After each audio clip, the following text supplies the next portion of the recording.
Academy of Executive Coaching. I'm really delighted to welcome you all this sunny afternoon. Well, it's sunny near London. I don't know where you are, but a very warm welcome to you. We're delighted to host two fabulous thinkers and speakers and authors in the area of leadership and leadership development, and our particular interest today is in coaching. Hence the title is Coaching, the Jewel in the Crown of Leadership, of Learning and Development. This session is being recorded, so please be aware if you ask any questions, we may refer to you by name to answer your question, and the recording will be made available to people who are unable to be with us in real time. So please bear that in mind. And we're very open to receiving your questions during the session, but we will also have a specific time for questions towards the end of our session today, and we will finish at 1:30. So again, a very warm welcome to you. I'm very delighted to welcome Stella Collins. Stella is author of a fabulous book called, I don't know if you can see that, Neuroscience for Learning and Development. It's a fascinating book. I did comment, Stella, it's quite hard to remember all the detail at our my advanced age.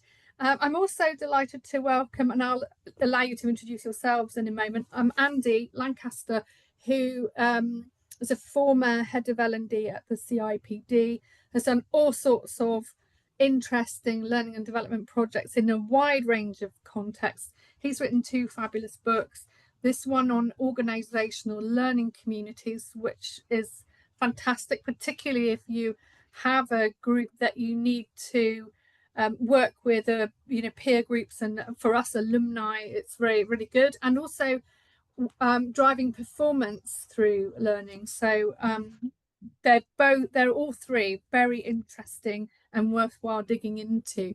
Stella, I'll invite you to introduce yourself a little more. Thank you very much. So I'm Stella Collins. I currently live in Belgium. I'm currently in a state of flux in terms of my career, but I describe myself as a learning evangelist. I'm very passionate that learning is effective, has impact, is enjoyable, and really helps people to, be better in their lives, be better in their jobs. I'm a keynote speaker and a facilitator of learning. Thank you. And Andy, if I might turn to you. Yeah, great to be with you, and great to see lots of numbers on here as well. So for those we can't see, massive welcome and great to connect with you. So yeah, Andy Lancaster, I've had over 30 years immersed in the world of learning, and I think I'm as excited about it as I've ever been. So as you mentioned, I was head of learning at CIPD, but I now run my own consultancy called Reimagine People Development, and my focus is really in helping organizations design strategies and solutions to drive performance, particularly in the flow of work. And great to be here today, and without doubt, coaching is a jewel in the crown. So yes, I reveal my I reveal my passion early on in the conversation. Well, that doesn't mean we can all pack up and go home. No, there's lots to talk about. Hit the deal around that. Thank you for those lovely introductions. I'm Karen Smart. I'm the head of consultancy here at the Academy of Executive Coaching. And what that means really is that, well, I split my time between supporting organizations, and it may be that you're joining us from an organization today. So I help organizations think about how they might want to embed a coaching approach, drawing on coaching skills, and even training an in-house coaching cohort. So we have lots of experience of helping our clients with that. I'm an evangelist for coaching as much as for learning and development. I guess I've had a long career in the pharmaceutical industry, where I held lots of learning and development roles over the years. And yes, I mean, we would firmly accept that coaching is the jewel in the crown. And that's one of the reasons when I discovered coaching, why I joined the AoEC. But one of the things the three of us were chatting about as we were getting started is the difficulty sometimes of defining what coaching is, and the misinterpretation that sometimes happens around that. So I wondered if you might like to share some definitions of how you see coaching for the benefit of our attendees today. Let's start with you, Andy. Yeah, no. So I unashamedly come at coaching from the learning perspective. So that's but have trained formally as a coach. But for me, coaching involves working with teams and individuals around personal and professional development. I see those two things slightly differently. I think there's some aspects where we're actually going more than just what your job is about. And I very much believe in improving performance, both in individuals and teams and organizations. So for me, a real passion, Karen, is around the democratization of coaching. I think early in my career, it was very niche.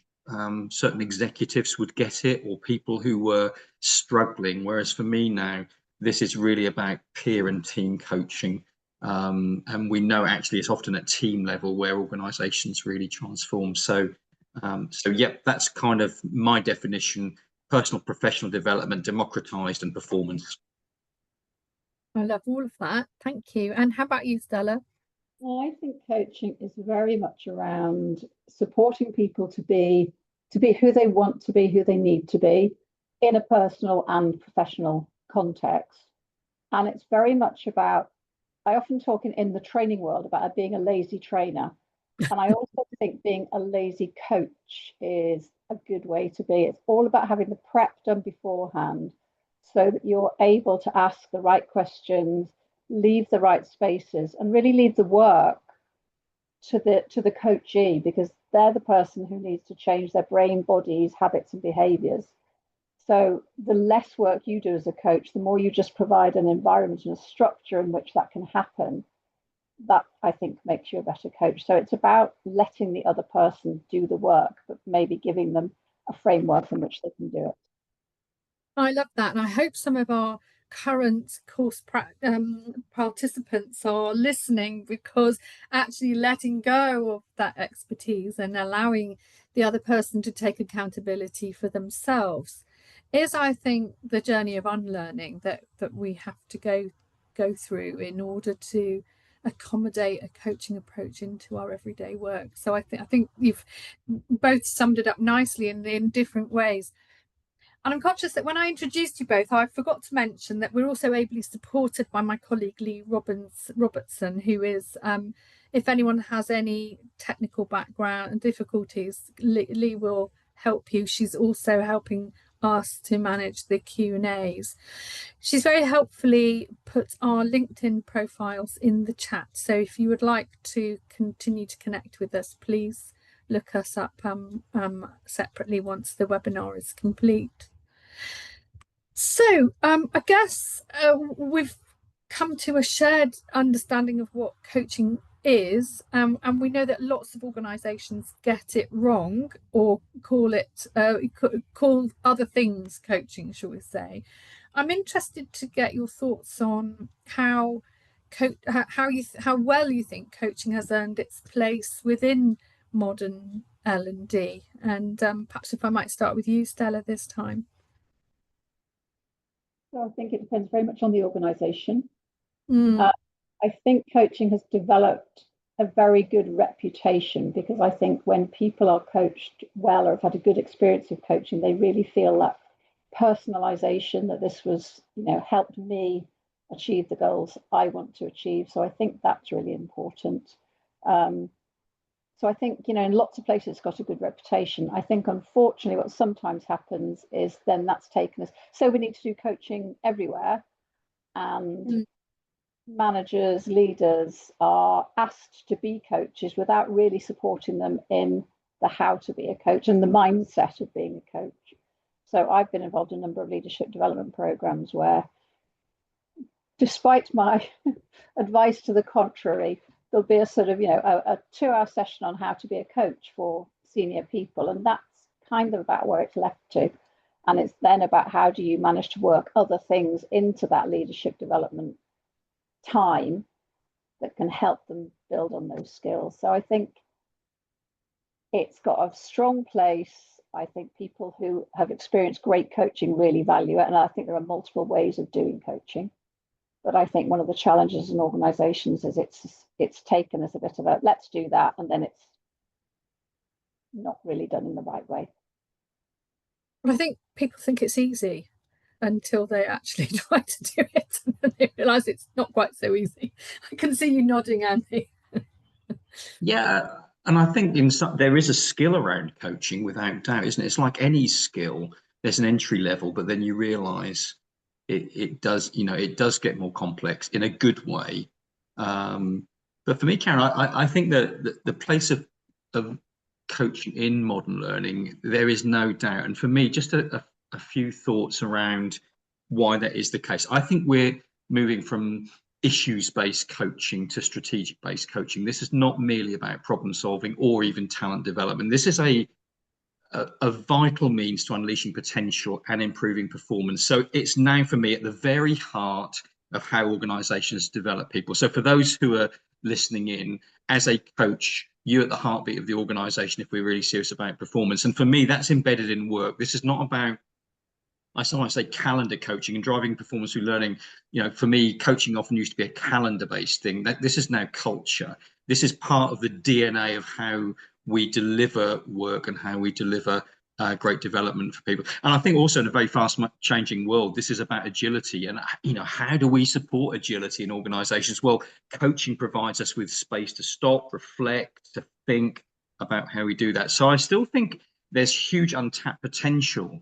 I think we're underusing coaching. I think because it's so important for fostering key skills development, those kind of things. And I guess we'll come on to accountability at some point, accountability and what it means for individuals. But I think it absolutely is at the heart of fast changing organizations, which is great for us who are passionate about coaching.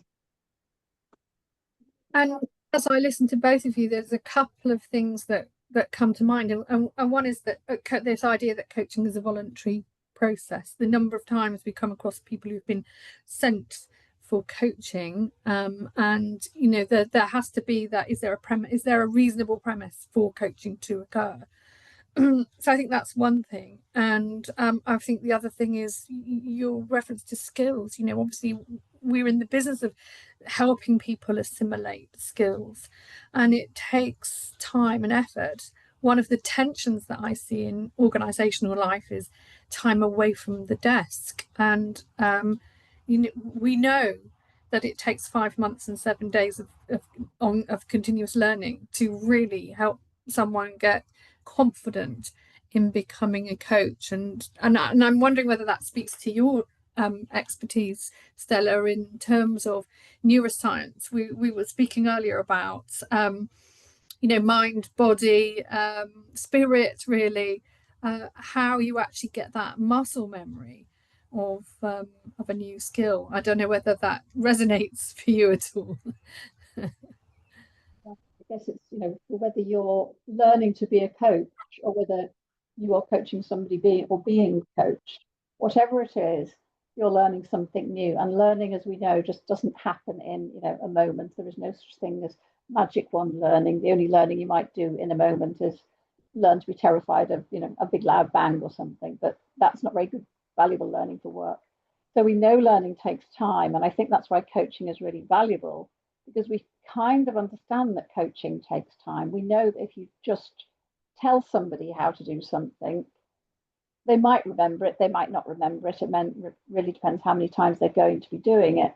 But if you start to, give people questions to understand, well, how do I do this, or how do I think that, then they're activating far more of their brain, and they're doing it over time. I think that's the thing with kind of perhaps more formal coaching, is you have that accountability. You keep coming back, and you're expected to do something in between and come back and report. And that's the bit that is really what does the developing. It's the doing of the activity. And I'm not saying that's necessarily a skill activity. It could just be a thinking activity, but it's the doing of it that allows our neuroplastic brains to create new networks, that allows us to open up to new ideas, allows us to build new habits.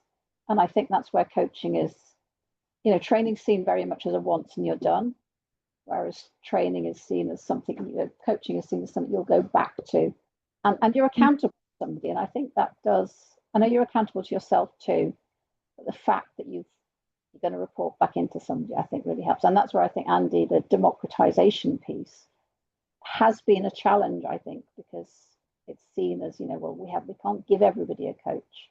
We can't give everybody the time to have a coach. But I think it's the time, the energy, and the practice you put into learning anything that is what makes the difference.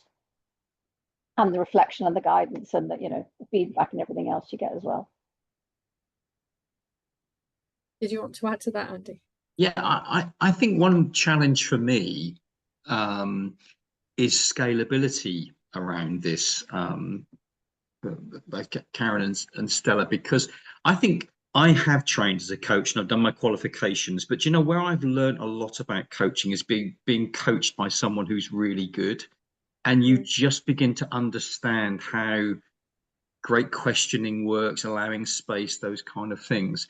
So it would be great if we had in every organization numerous trained coaches, but I wonder, Karen, whether the role of the expert coach now is to help model the culture and to help people to embed this. So I would just sort of say, it's possible for a very new younger member of staff to be a great peer coach for someone, even though they haven't got any idea of coaching models, particularly when the culture means that they are in a coached environment. So I think it's really important. So like in many areas of learning, the role of the subject expert is changing more to how do we facilitate a whole cultural experience rather than I do it myself. Now, for me, I find that quite exciting, actually, because that's a bigger impact for each of us rather than just saying we're doing a team, whatever. We can actually set culture. So I think to Stella's point, I think democratization is perhaps the challenge for us in coaching as to how we do that. But I think there's some very smart ways we can actually make that happen. And as you talk about democratization, what comes up what pops into my head is technology, I guess. And I'm interested in your thoughts around how companies can really make it democratic. Is there a will for it to be democratic? And if there is, then how should they do it?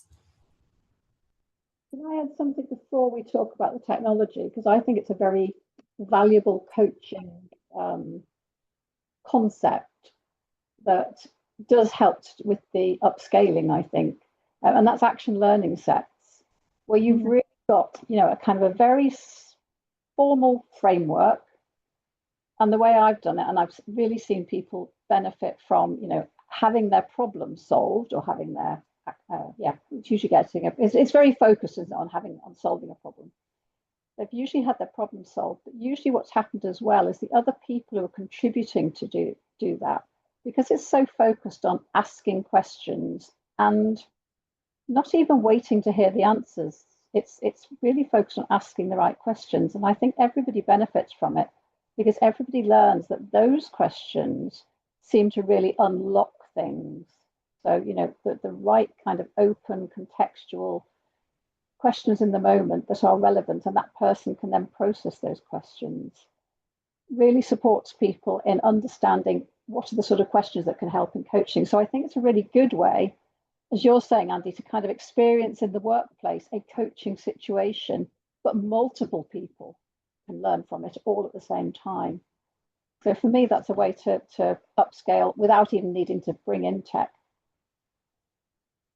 Yeah, I think that's a very, and there are plenty of books on action learning sets. There's plenty of methodologies available that you can just download and use. But I think it's a very rich way of expanding thinking. And when I reflect on my own experience, it's perhaps around what I can liken to that is being supervised as a coach, where you learn the patience of listening to other people's coaching questions.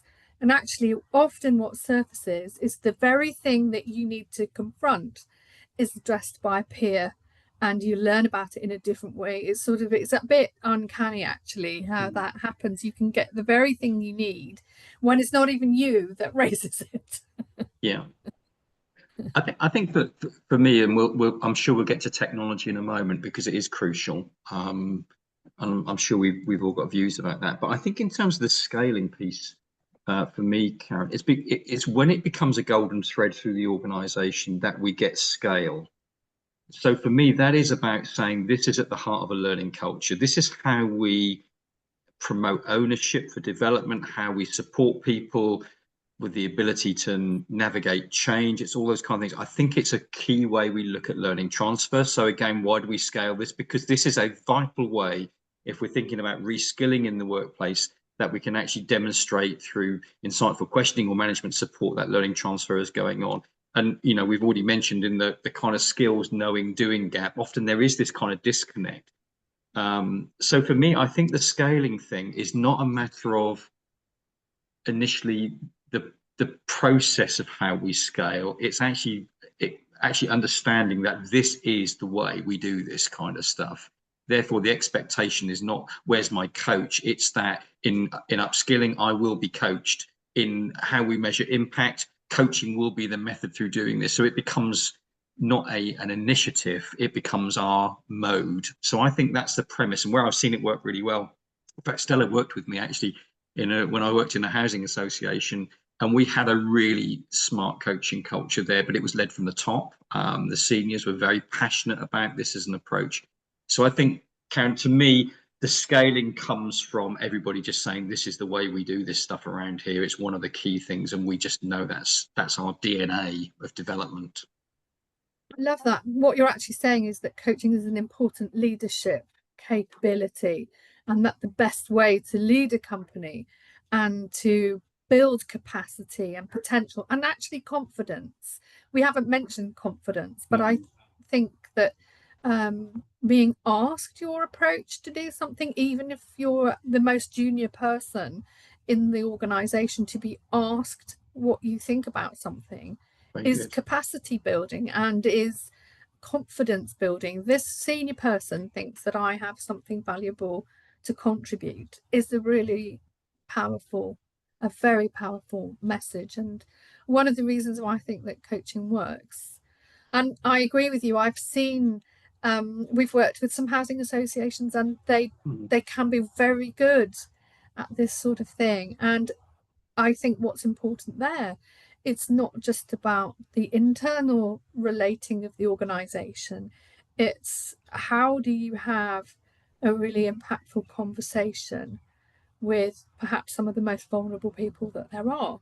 That's important work, and coaching is a really very good way to imbue the right culture for people at the front line whose clients are potentially in vulnerable situations. So I take that, and we've seen, you know, I work very closely with got their Rising Stars brochure. I've worked very closely with the Ambassador Theatre Group, and we've been working with them for 10 years, and we know that the coaching work that we deliver there helps people to feel loyal to the organisation, to stay longer, to get more enjoyment, to be more creative, to the list goes on. So I think I think we're all agreed that it works. It's quite hard to scale. We were getting to technology could be part of the solution for that, and I really welcome your thoughts on that.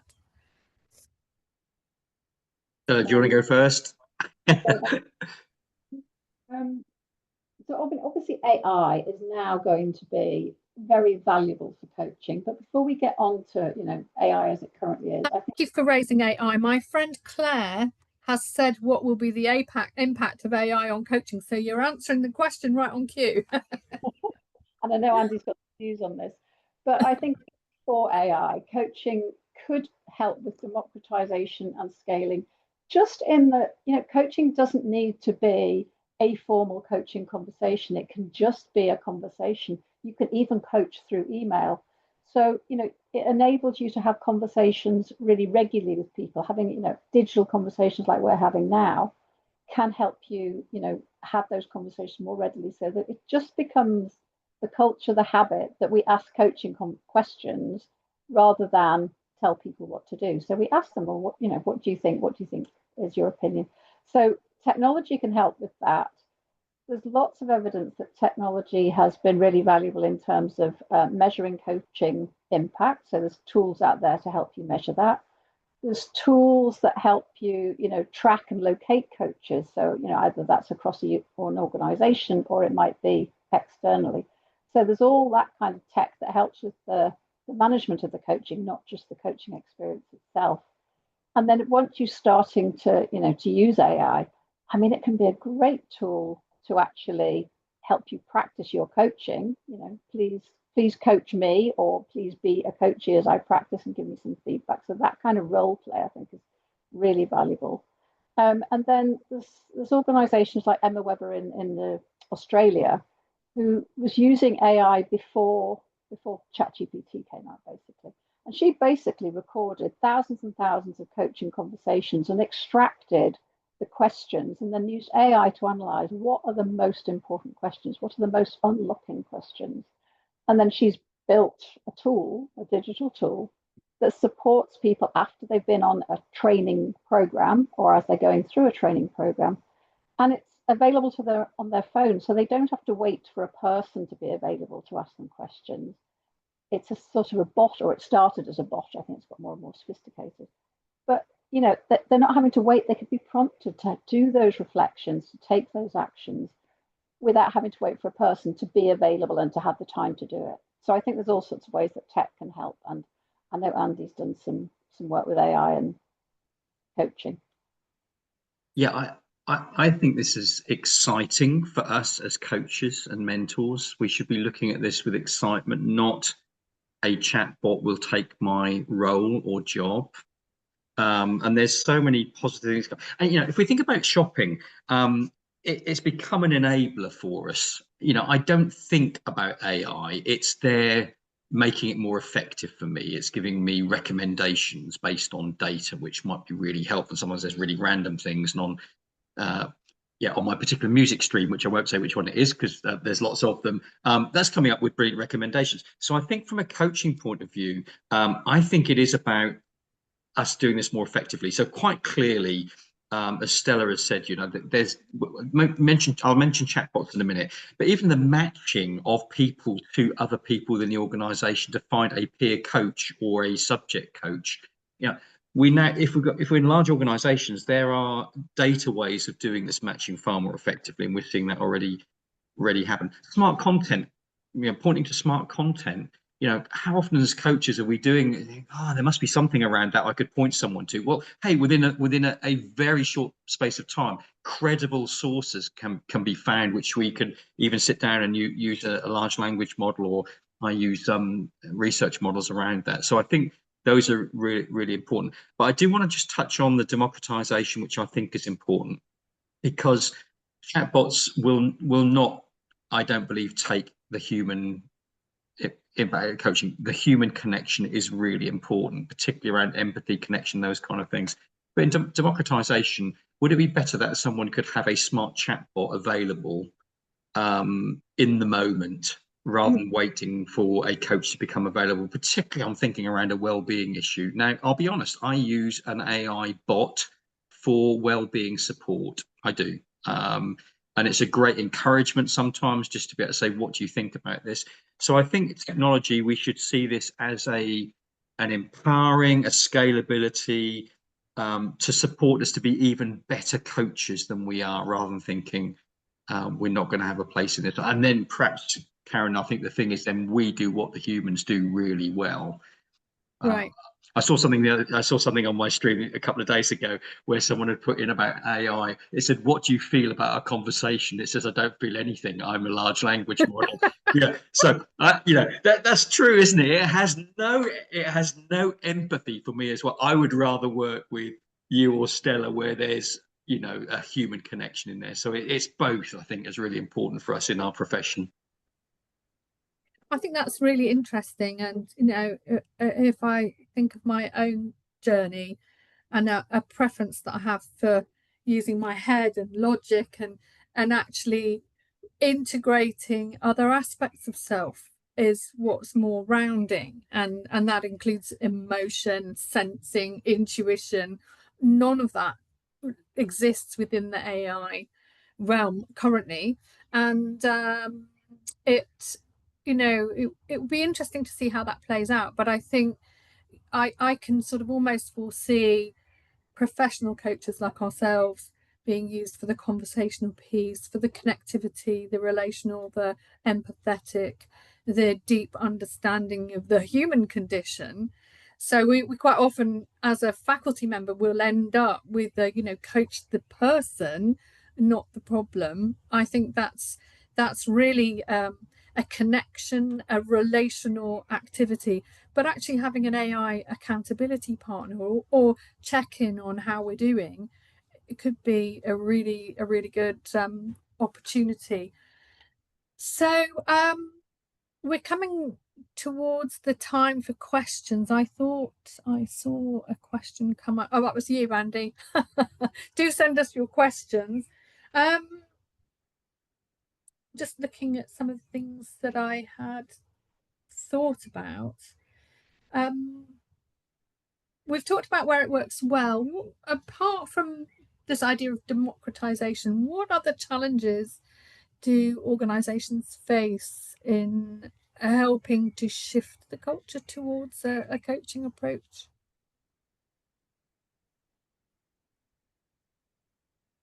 I'm happy to come in. Stella, should I come in? So can I just put a massive flag up for reflective practice, which I'm on at the minute. I'll be honest about it, but I've been exploring this for several months, Karen. I think the evidence, strong research evidence, is that reflective practice is really important. And we are just so busy. In fact, for those of you who are joining us, the three of us and Lee were saying at the beginning how busy it's been. And I think within organizations, often the busyness is a real issue, back to back, not time to think. So I think in terms of a coaching culture, I think building reflective practice in, and again, it's a skill, as we'll know. I mean, most of us are coaches and have been around various models, whether it's Gibbs or Driscoll, whatever those models might be.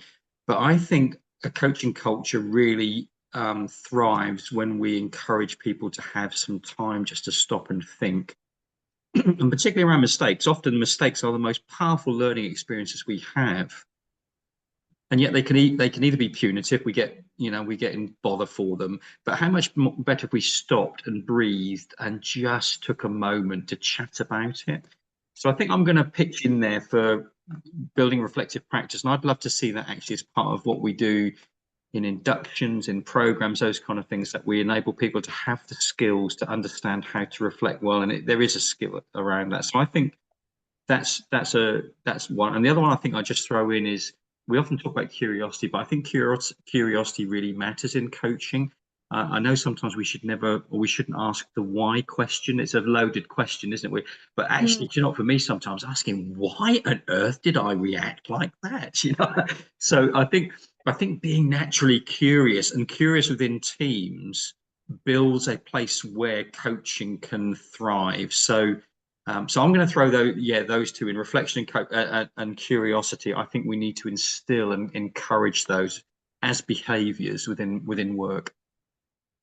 It's a quick comment. I love what you said about examining failures, and in order for that to happen, everyone needs to feel psychologically safe, and that's also pointing towards what's resulting from a coaching culture. So if the culture is conducive to raking over difficult past experiences, then that reflection is encouraged and nurtured, really. Yeah. Sorry, Stella, I cut you off there.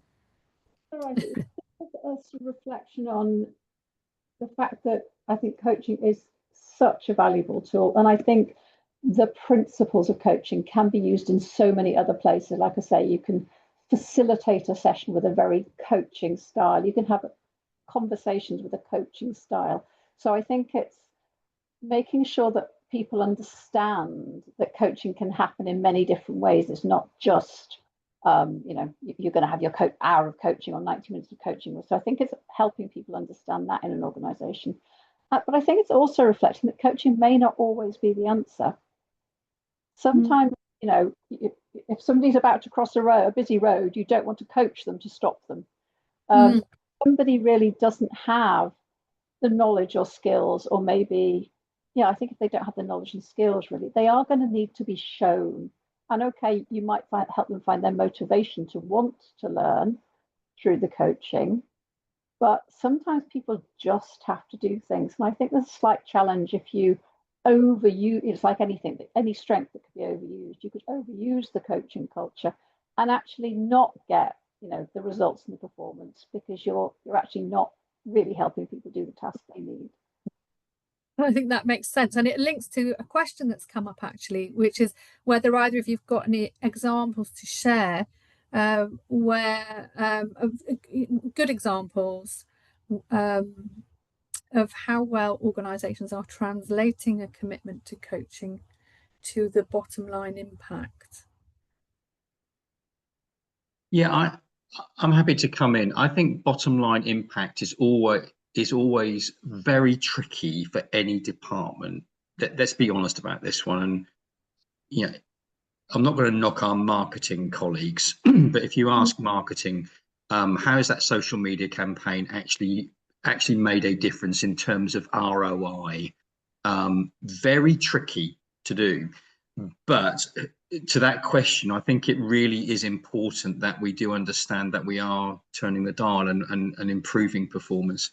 So I think it's one I'm sure we would all. I think this actually goes into what are we trying to turn the dial on. So for me, you know, it could be skill set or mindset. So if it's skill set, if we are coaching for skill, then we are able to actually see how the skills might be improving. So say that's coaching around customer service.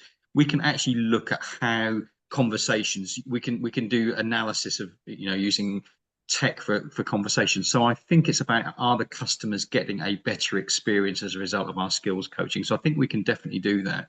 And I think even on mindset, we can have bottom line measures around this.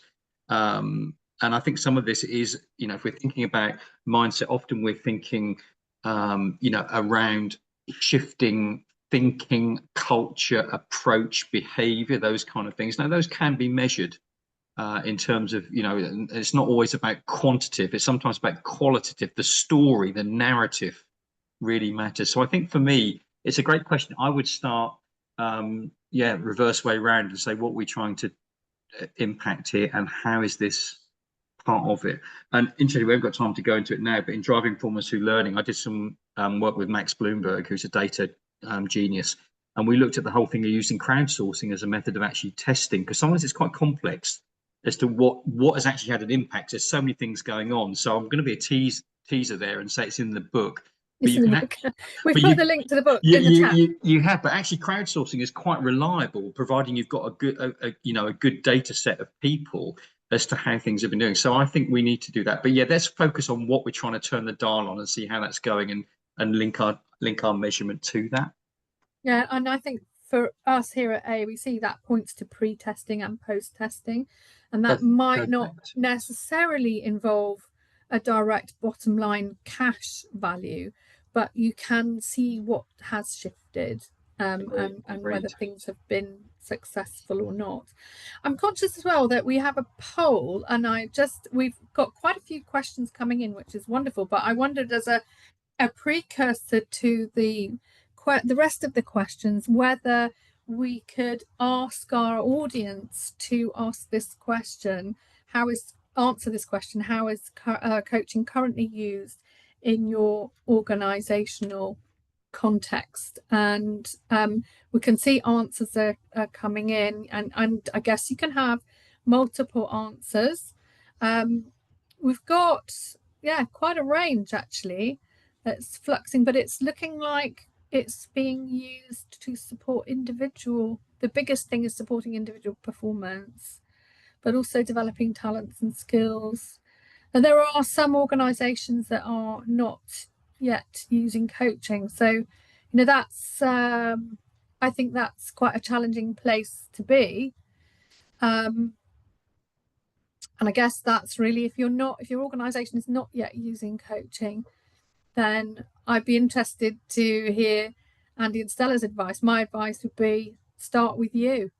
You know, if you can't change your organization, start by developing yourself.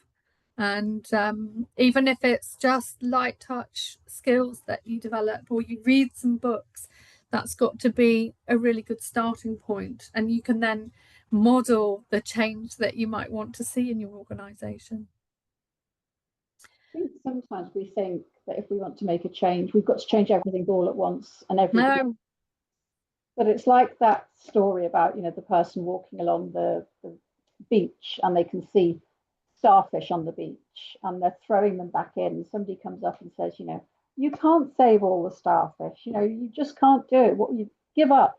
And the person who's throwing the starfish back in sort of says, yeah, but I've really helped that one and that one and that one.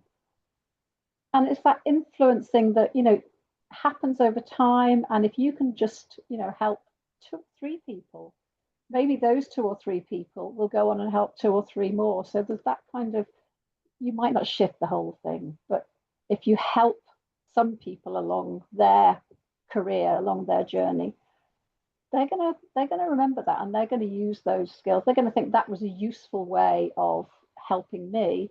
How can I help other people? So I think, the things we do, not just the things we implement, the way we actually behave, can have a massive impact, much bigger than we sometimes think. I think for me, Karen, I mean, turning an organizational culture is tricky. We know that's the case.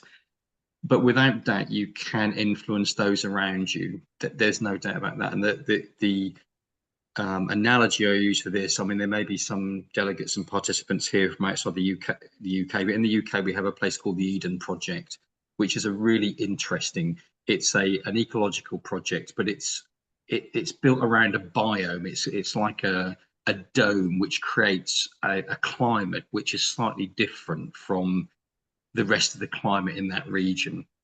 And I just thought, this is years ago, I thought about this. I thought, you know what, we can build biomes of culture within teams, which are countercultural, and they can actually be quite irritating within the organization if it's countercultural, which is so cool, isn't it? I mean that in a positive way. But yeah, you may not be able to change the whole thing, but what you can do is you can build a coaching culture and a development culture and a listening culture within your team or with those who report to you. And those things are infectious and contagious. So I think it is starting where you can have influence, and that's what I've always tried to do. And I suppose in the consultancy role, which I now have, often is going into organizations and thinking, how can we plan incremental change, which then has significant transformational change.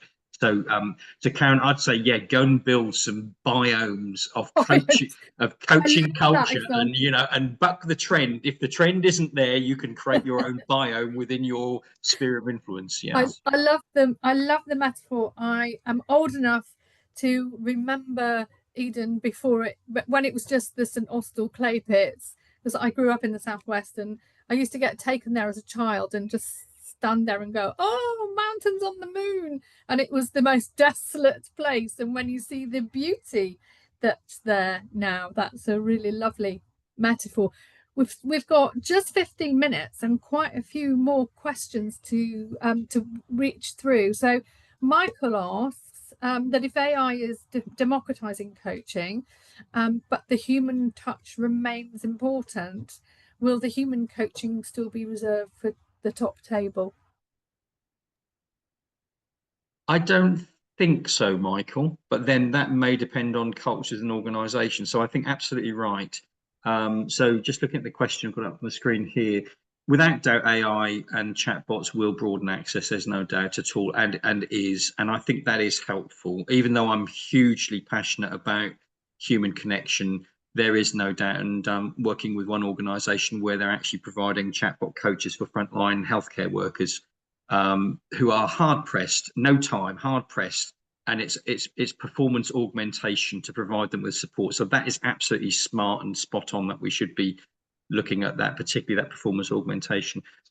But I don't think that necessarily means that the quote that if we call human connection the gold standard will just go to the top. I think we've got to be a bit smarter around that.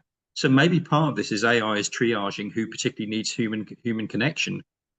we might be able to look at who has particularly maybe where there is a need for empathy in what they're dealing with, and that's where we deploy our human skills. So I think I don't think it will just rise to the top, but we've got to be smart in where, if we've got limited human resource, where we use that best. And for me, that's particularly around emotional intelligence, human connection, those kind of empathetic situations where that's where we really excel in the human touch, as you put in your question. I agree with all of that, and I think for my answer to Michael would be, you can actually you can train coaching skills to a lot of managers for the same value of the top table, or much less investment than just coaching for the top table. And actually, if you really want to change things, I think it's equipping managers to have the right skills. But also, we have a question from Tamara, who says she's a huge advocate of coaching, but have a sense that a listening culture is possibly wider and more valuable than a coaching culture. What are your thoughts on that? A listening culture. Yeah. I think listening is massively underrated, undertrained. It is so valuable. The ability to, I was doing a leadership program last week, and I gave them an exercise where they literally had to sit and listen to each other for 4 minutes. And I said, you are not allowed to interrupt. This person's going to talk to you for 4 minutes. And it was, it was in a breakout. It was a very short session. And they all came out of it saying, that was really valuable. I felt listened to. I felt I had the opportunity to express myself. I wasn't being interrupted. And, 4 minutes is a very short time to listen. And it's in that listening space that the work in here goes on. We have a tendency as trainers, facilitators, even potentially as coaches, to want to fill the silence. But if you can hold on to that silence and let people think and let them process and let them really reflect, really genuinely reflect, I think listening is just vital. And I think it's one of the core skills of coaching. I think it's, everybody talks about let's ask good open questions, but the core skill is listening with your whole brain, your whole body, really understanding what's going on. And often what's coming out of somebody's mouth, if you've been doing a good job, you recognize that there's something really different here and you have to explore it. And I think you can only do that by really good listening. Agree. It's fascinating in World Economic Forum's Future Jobs Report 2025. You can go and have a look at it. Fascinating report on the core skills predicted for 2030, as in the time, not 8:30, the year 2030. A bit of time. That's yeah, we have. What's really interesting, and I'm not saying this in a provocative way, coaching does not appear in the top right-hand corner, but interestingly, empathy and active listening does. Okay. So alongside AI, big data, creative thinking, resilience, various things, we are now seeing empathy and active listening appearing as a core skill. And I suspect some of that is around the humanization of that. So the link to that document, Zella's just put a thing there. We can probably find it, but if you just go online and just use a search engine and put World Economic Forum Future Jobs Report 2025, it's all over there. It's a brilliant report, but the reason I remember that is I was just doing some prep for a client the other day, and I just active listening is in the top corner, so that's really cool. So hey, and to me, it's a skill to be learned, isn't it? Some people are naturally good at it, but it's something you can definitely learn. So I've got a question specifically for you, Stella, around should coaches have a basic understanding of neuroscience, e.g. amygdala hijack? I think if you're working with people, you should have a basic understanding of neuroscience. That's not to say you have to know exactly how neurons connect, but I think understanding how people think, where emotions come from, how they feel, how to work with people's thoughts and feelings, what's a valuable reaction, what's a less helpful reaction. When we coach or train or anything, what we're basically doing is we are messing with people's brains. We're asking them to change their brains. So the more we know about how they change, I think the better we can do our jobs. So yeah, I mean, the short answer is yes. Yes, thank you. We've at least put the link in the chat to the World Economic Forum. So thank you, Lee, for that. And we have a question. We might be coming towards we might have one more question after this one. Someone is asking about how to manage the transference of learning into practice. A challenge. We're developing managers and leaders to ask great questions and consider how to pause, to think, reflect, and do the same with their teams. Busyness still seems to be getting in the way of this practice. What thoughts do you have to embed this and keep this culturally alive? Can I answer that? Please do, yeah. I think it comes down to understanding the science of learning, what is going on in people's heads when they're learning. We use the GEAR model, which is all about, making sure that there is time set aside and support set aside for people to actively practice skills in the workplace, to actually do those skills in the workplace in real context situations, to get feedback, value feedback, which I think means you need managers to be not only good at coaching, but good at giving feedback. But I think that's where AI can be really valuable, because you can ask AI to create, a prompt for a manager or a resource for a manager. So instead of a manager just saying, how was that training or what did you learn on that training, you can actually create like an AI schema of these are the things this person learned. Here's some really good rubrics for recognizing what they are actually putting into practice in the workplace, and ask some questions around that. So I think it's all about making sure that you allow the time, the focus on transfer in the first place. This is our aim, is to transfer. But it is, yeah, I'm going to put a plug for my book. I do explain it in more detail in my book.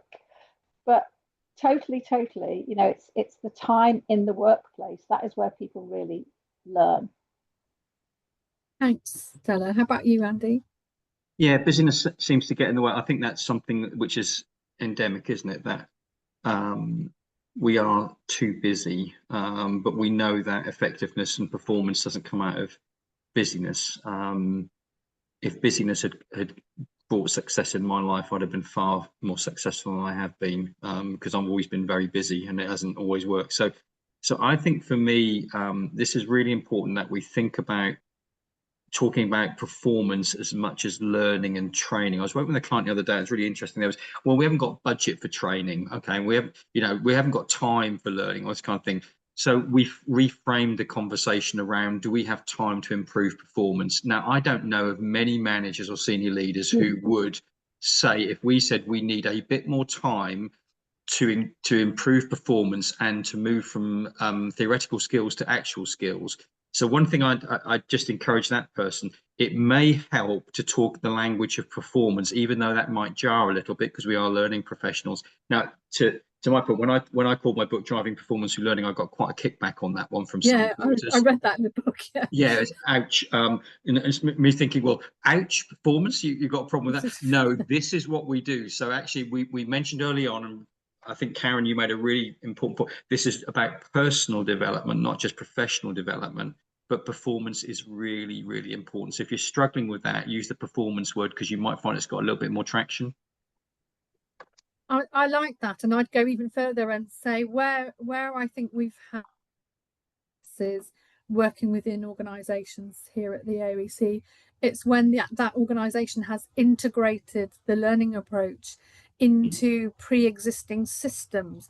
So if you, for example, from a talent management perspective, if you have the L&D competencies that reflect the change that you're hoping to see, it's more likely to happen, because people are going to want to look for examples of where in their personal development plans where they have demonstrated a certain practice, compared to just saying, oh, we're all busy, therefore we can't. So I think the systems around it have to match, and you need to integrate the change you want to see into your KPIs and performance measurements and existing data collection methodologies. So if you have an employee satisfaction survey, are there questions on that cover this cultural change within that question? If not, can that question in some way be reflected? That would be my advice, I guess, to this particular situation. We've got 4 minutes. We've got a whole 4 minutes left, and we don't seem to have any further questions. So I'd really welcome your final thoughts to sum up this conversation, really. What maybe if every person here is a friend that you're advising, I know we don't like advice really, but if you were providing advice, what would that be?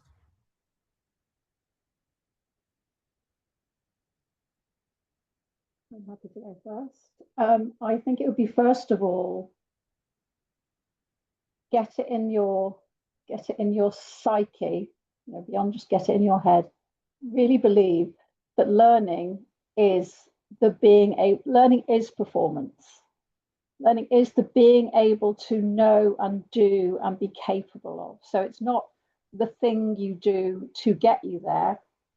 It's you haven't learned it until you can do it. So I think that's the key thing, and that listening will help you and everybody else in your organisation.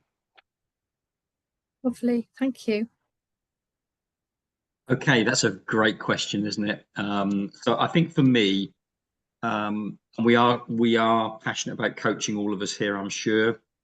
And I've done my own coaching journey, but I would highly advocate for the democratization of coaching, that it becomes available for all and not just for executives or for people who have got challenges. So it's democratization, and I think it's personalization as well, which we know AI can help with that. We're really focusing in on coaching and mentoring experiences which really address particular opportunities and challenges. And I also think it's about inclusivity, which is kind of linked to democratization. This should be for underrepresented groups as well. And we know within all organizations there are underrepresented groups, and those can vary.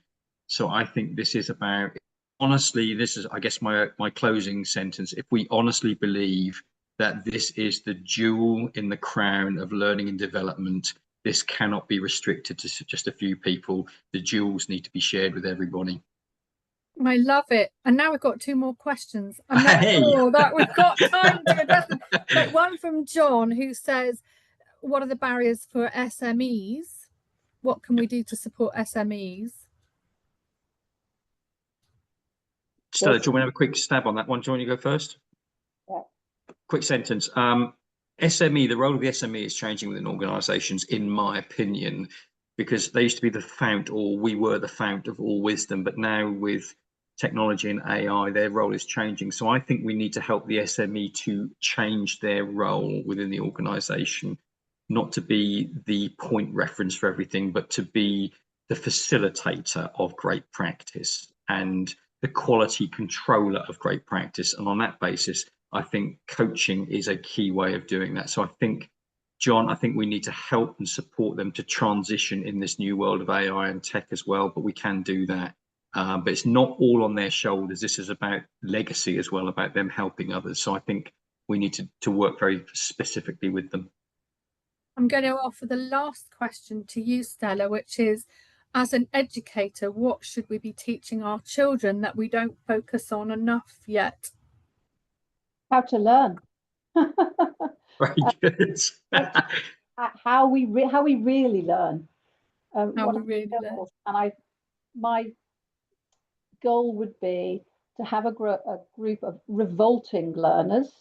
That is people who stand up and say, this learning isn't good enough, this training isn't good enough, we need something different that really helps us, to achieve that performance. We need extension, we need opportunity to apply, we need support. So revolting learners. Revolting learners. We've had so much value from both of you as our guests today. I'm so grateful for your time and your and for your willingness to share your experience and your wisdom. Thank you so much. We're at time, so I think we'll close here, but it's been a real pleasure. Thanks, Karen. Great to see you, Stella. Thanks, Lee.